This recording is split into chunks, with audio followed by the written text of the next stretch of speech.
Since he left the White House, former President Donald Trump, who was booted from Facebook, Twitter, and YouTube after the January 6 Capitol riots, has struggled to get back in the spotlight. He tried a blog, and his allies launched 2 social media sites. And earlier this month, he sued the big social media companies for constraining his right to free speech. Our case will prove this censorship is unlawful, it's unconstitutional, and it's completely un-American. Trump seems to have no problem drawing audiences, especially at rallies. Still, social media conversations and mentions about Trump dropped about 90% from January to May 2021, according to the head of Social Flow, who spoke to VOA. And I think he's now realizing just how much he did lose in losing that audience. It's a big deal.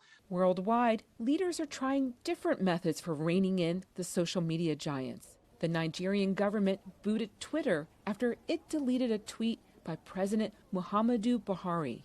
In India, Facebook's WhatsApp has sued the government to stop complying with new rules it says would lead to mass surveillance.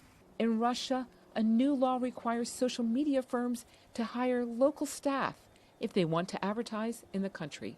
While leaders make decisions about online speech based on what's happening in their countries, some have likely taken note of Trump's ban by U.S. social media firms. Ethan Zuckerman, a professor at the University of Massachusetts Amherst, told VOA. I do think what's happened to Trump is a cautionary tale for the wannabe autocrats out there.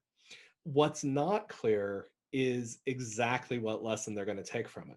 Do they go down the China path of trying to develop their own domestic social media that they have full control over? Or do they go down the Russia path where they say, look, we know people are going to continue expressing themselves on these international platforms. Let's figure out how to ensure that we have some leverage over them. The power of social media giants to limit a person's speech is something that many are not comfortable with, experts say. Jillian York, Director of International Freedom of Expression at the Electronic Frontier Foundation, told VOA that what's needed are global standards for online speech and censorship, rather than what she calls the tech giants' current ad hoc, country-by-country approach. I think it's kind of a mess that we're in. It's not really either or at this point. It's, yes, other countries are watching Trump, but I think that what happens in other countries will affect what happens going forward in the U.S. too. Michelle Quinn, VOA News.